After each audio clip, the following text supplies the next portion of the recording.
Okay, so now what we'll look at is, so what we've learned is a moving charged particle in a magnetic field feels a force. Okay, so in this diagram, all right, let me show you a simulation. Let me show you this simulation. All right, so the crosses indicate a magnetic field into the plane of the paper.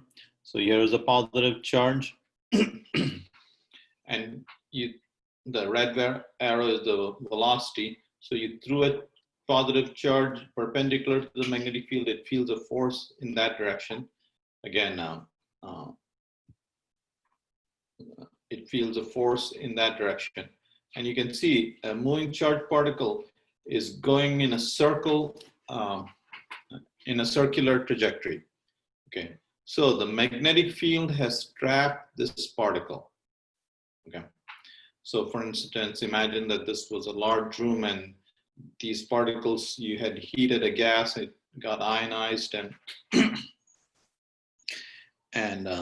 they were all charged particles. And let's say this gas was at millions of degrees. But this magnetic field has trapped these particles and it would never hit the walls. Okay. So for instance, if the magnetic field were 0, now the gas particles are hitting the walls. So a magnetic field can trap a charged particle. Okay, so remember that. Now we'll increase the speed. You increase the speed, of course, the circle is bigger. Okay. What do you think will happen if I increase the mass? Anybody? Go slower. No, same speed and I increase the mass. What will happen to the size of the circle? It'll get bigger. Okay, just like if it's harder to turn a heavier object. Okay. All right. So anyway, a charged particle goes in a circle, and of course, if the charge is negative, it'll go in the opposite direction. Okay. All right. So anyway, what is important is to realize that a magnetic field can trap charged particles. Okay. All right. So that's what we're showing here. So here's a positive charged particle moving counterclockwise in this magnetic field, which is going into the sheet of the paper. Okay. Now we define something called cyclotron frequency. This term comes from the first accelerators being called cyclotrons. Because these charged particles are going in circles, okay? And the accelerators made those particles go in a circle. So the cyclotron frequency is omega is 2 pi times f. F is the number of circles it made per second. So that's the cyclotron frequency, which is 2 pi times f. F is the frequency of circular motion. Is Q, the charge on the particle, times the magnetic field strength divided by the mass of the particle. The heavier the particle, the slower it's going and the frequency decreases. So this is the cyclotron frequency. And what this is showing is the magnetic force is providing the centripetal force. Okay? And you can, from this equation, you can get that. Okay? The V cancels, omega is 2 pi f, and which is equal to V over R. So you can solve for that. So here's a magnetic field, and what this diagram is showing is, so if you threw the particle perpendicular to the magnetic field, it would just go in a circle. But if you threw it at an angle, see. Okay, so let me go to the chalkboard.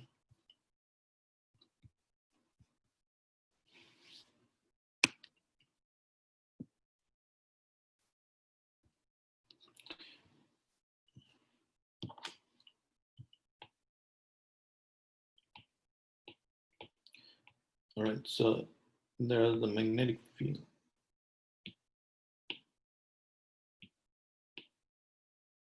All right, so there's the magnetic field. Now, if you threw a positive charge perpendicular to the magnetic field, all it'll end up doing is, so again, V cross B, it'll feel a force. So this will end up going in a circle like that, okay? Now, on the other hand, if you throw it at an angle, okay, this velocity has a component like that and a component like this, okay? This velocity will make it go in a circle, and this velocity is unaffected. So the x component of the velocity and the y component of the velocity. So this velocity, this component of the velocity, since the charge is parallel to the magnetic field but feels no force, this component of the velocity ends up making it go in a circle. So the net result is this particle ends up going in a helical path like this, in a spiral, and spiral around the magnetic field lines, okay? And that's what this is showing you. So if you throw the charged particle at an angle, it goes in a helical path, okay? So, and I can show you that, but it does take a bit of imagination to, you know. So a particle thrown at an angle goes in a helical path around the magnetic field lines. Okay. It's still trapped. Okay, so, and if you look at it edge on, so from there, the cross sections are circular. Okay. And if you look at it from the side, this is how it looks, and so on. So if the velocity vector is at an angle, neither perpendicular nor collinear with the magnetic field, then the particle moves in a helical path. Okay. And the reason we're talking about is, okay, so here's a magnetic bottle, and these are used in fusion reactions where you have a plasma that's at, and that is at millions of degrees Kelvin. And if you had that plasma in a container, if the plasma hit the walls of the containers, the walls would vaporize, okay, or you would do serious damage to the walls. So these magnetic bottles will prevent the plasma from hitting the containers. And what this is showing you is, see, this side of the magnetic of the bottle has a strong field, this has a strong field, and then the center of the field is relatively weaker. And the reason for that configuration is when the field is stronger, there's a repulsive force, and there's a force in the direction. So the particles spiral, and then they're reflected by the strong field region. And you see the particles, they'll spiral and keep going back and forth. So that's why this is called a magnetic bottle. And it prevents the plasma, hot plasma, from hitting the container. Now there's another way to solve this problem. And so the other solution is as follows. So let's say you take a donut, oops, okay. You can take a donut-shaped region, and if the magnetic field is like that, you can trap a charged particle around the magnetic field, and then and it's not hitting the donut walls, and it just will go around and spiral in and be trapped along the magnetic field lines. Okay, and this is called a tokamak, and Princeton University has one of these things. Okay. So let me show you a tokamak.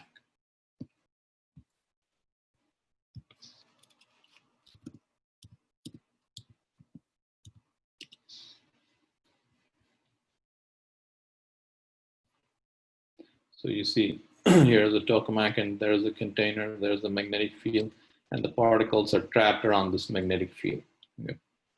And they're building a fusion reactors in Europe, in France. Okay. So here's another image of the tokamak.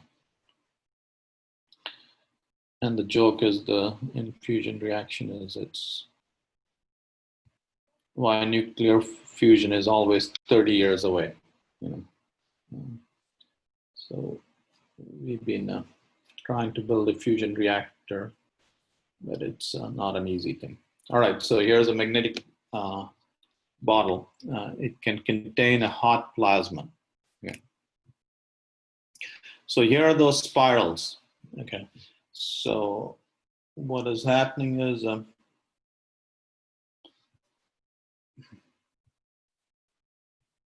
following. Okay, so from the sun, well, the sun is mostly hydrogen, and this hydrogen is ionized, so you have a bunch of protons and electrons. These escape from the sun, and this is called the solar wind. And you saw that the Earth has a magnetic field around it, like that. Okay. So these particles, the solar wind, when it reaches the Earth's magnetic fields, get trapped around the Earth's magnetic field. Okay. And they spiral around the Earth's magnetic field. And so you have these donut-shaped regions around the Earth, the shell of charged particles that are spiraling back and forth. Okay. And these are called the Van Allen belts. Okay, so let's see if we can get a better 3D view of this.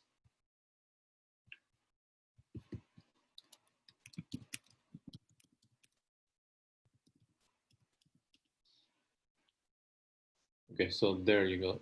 So there is a nice 3D view.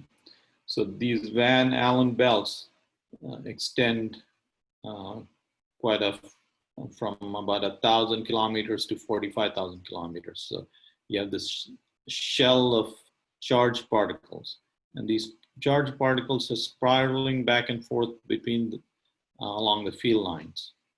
Okay. So the Van Allen belts extend from 1,000 kilometers to about 45,000 kilometers, which is about 7 times the radius of the Earth.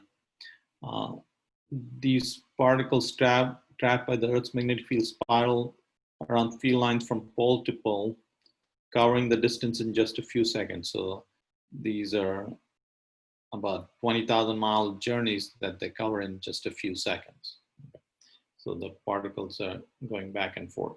And again, they're reflected back here because of the stronger magnetic fields. Now, here's the deal. So these particles are moving fast, and if they come close to the surface of the Earth, within about 50 miles of the surface of the Earth, then they're bumping into the atmospheric atoms, and they excite those atmospheric molecules, which will emit light. And that's the aurora borealis. So when they excite atmospheric atoms in the northern hemisphere, they're called aurora borealis. When they excite atoms in the southern, near the southern pole, those are called aurora australis. Okay. So the solar wind is a stream of charged particles ejected from the upper atmosphere of the sun. These particles get trapped by the Earth's magnetic field in the Van Allen belt. Yeah. And they spiral back and forth from pole to pole. Okay. So when these particles are near the poles, so these particles, when they're near the poles, they collide with atoms in the atmosphere, causing them to emit visible light. So those atmospheric atoms get excited, and they emit this light when they de-excite. Okay. So auroras result from the emission of photons in the upper atmosphere above 50 miles. Okay. So when these particles reach about 50 miles, that's when. So that's why you don't see auroras near the equator. Okay. So they have to come there. Here they're too far from the atmosphere. By the way, this tells you each color corresponds to either nitrogen or oxygen, and this paragraph will tell you what they are. Yeah. So in the southern hemisphere, it's called aurora australis. In the northern hemisphere, it's called aurora borealis. And again, So you guys have seen this basic diagram. So here is the nucleus of an atom. Here, this is just the ground state. And let's say a charged particle comes and bumps into this and excites this electron from there to there. Okay, so when it bumps, it excites the electron. And when this electron falls back,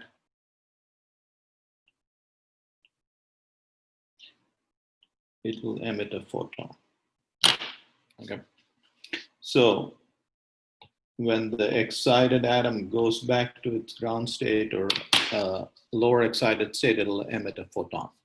And that's what these guys are. So when the atmospheric atoms de-excite or de-ionize, they're emitting light. Okay, this diagram shows, this is taken from the image spacecraft, and you can see the greenish light here. That's the aurora borealis. I mean, aurora australis in this case. I imagine that's Antarctica.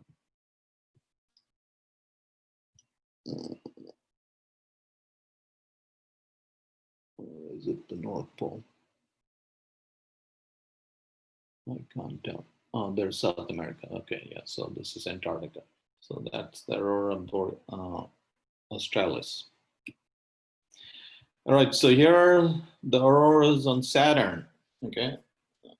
So if you have an aurora, that means that planet has a magnetic field. So this is an indication that the planet has a magnetic field, and that means that it has a liquid metallic core.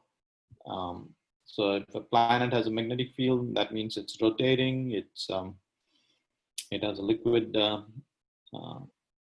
core where an electric current is flowing, creating the magnetic field. So auroras can tell you a bit about the planets. Yeah. All right, let me pause again, and I'll give you a chance to ask questions.